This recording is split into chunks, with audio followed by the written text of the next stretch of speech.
guys, it's Olivia. Welcome back to Psych 101, where I like to take social psychological concepts and explain them to you guys using real life situations. So today I'm going to be talking about hate comments on YouTube and why YouTubers seem to get stuck on these. So thankfully my channel is small enough to where I don't really get any rude comments, and if I do, I just delete it and block the user from commenting on my channel.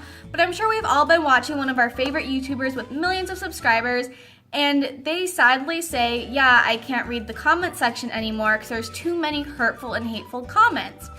And it's like, wait a minute, you have millions of subscribers, you get thousands of positive comments, why are those few hundred comments like hurting you so much? Why are they bothering you so much when you have this many happy comments? So the research I'm going to be telling you today is from Dr. Ledgerwood. She's actually a researcher at UC Davis. She is a rock star. I've had her as an instructor for my social psychology class. So if you go to Davis, take, I think it's like 150 or 151 with Ledgerwood. And I'm also currently a research assistant of hers. Anyway, she gave a TED Talk a couple of years ago, which I will link below.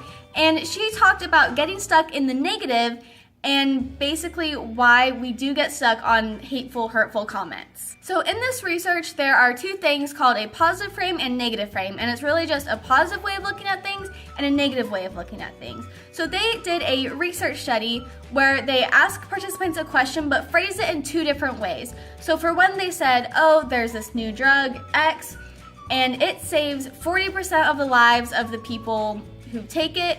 And in the other one, it said 60% of the people who take it still lose their lives. So one is framed in a positive way, so 40% saved, and the other is framed in a negative way, 60% lost. So the one framed in the positive way, my dog is coming down the stairs, people were like, yeah, great drug. And then the negative way, they're like, no, bad drug. And then they did the opposite. They told the people who had it in the positive frame first, they said, oh, but 60% of lives are lost. Then they don't like the drug anymore. And then they tell the people who had it in the negative frame first, oh, but 40% of people's lives were saved, and they still don't like it. So going from positive to negative, they went, yeah, okay, good, bad, but from negative to positive, they went bad, bad. They repeated this study multiple times using different situations and hypothetical phrasings and things like that, and they kept finding the same things. When it went from positive to negative, the participants went positive, negative, but when it was framed negative, positive, the participants kept just seeing it in a negative way. So they decided to take it a step further. So in the next study, they posed a question. They said, okay, there are 600 people with this disease taking drug X.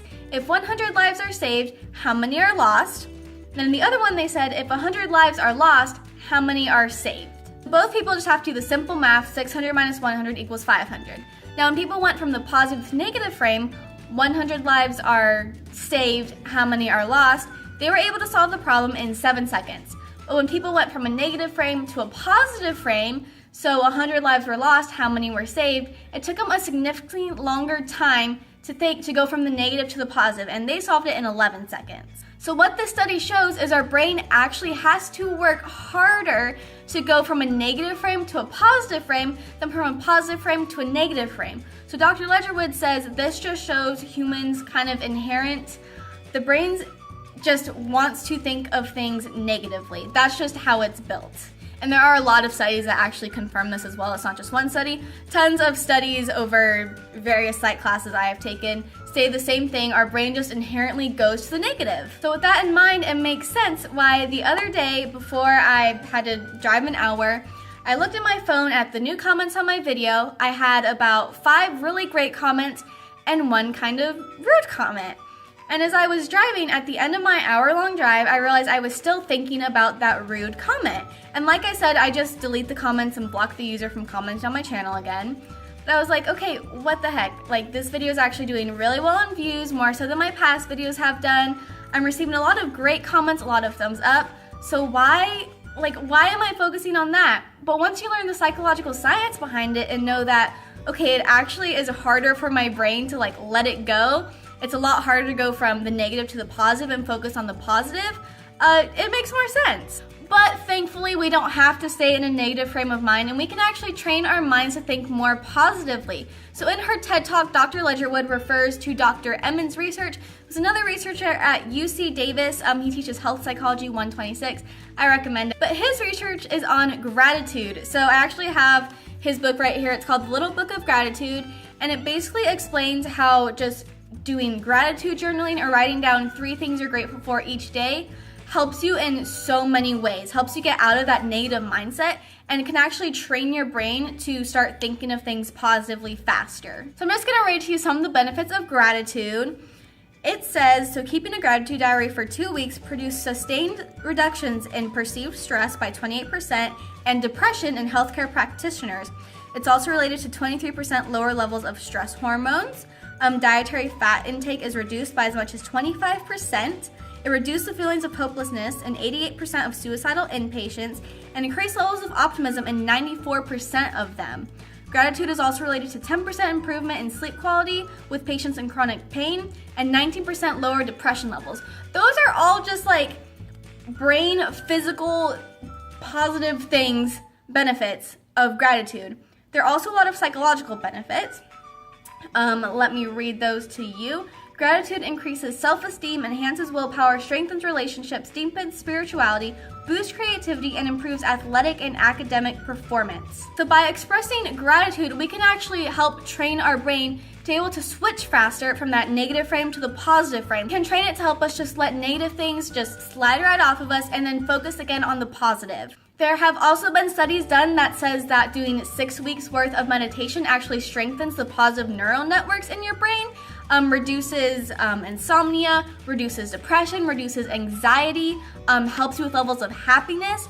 So that's related as well. Gratitude and meditation are actually really great. They make like literal changes in your neural networks and your brain and can help you change from that negative frame to the positive frame very quickly. Also in this book, he explains the difference between gratitude and thankfulness. And so gratitude is when you actually get a gift that you don't deserve. For example, with YouTube, I don't deserve all the subscribers that I have. You guys don't have to watch my videos. So that's something that I am truly grateful for. It's a gift that you guys are giving me that I do not deserve, I did not earn in any way. So these are just some examples of things that you can either think about while you're driving to work, or you can actually physically write it down every single day. Practicing gratitude, we can actually combat against those negative tendencies that are already built in our brain. So yeah, next time you hear YouTubers say like, oh my gosh, I don't know why I'm so upset about this, but I just am upset at this hate comment, even though I know, I'm so grateful for blah, blah, blah. Now you know it's because it's really hard to go from a negative frame to a positive frame. So yeah, I hope you guys enjoyed the psychological science behind that.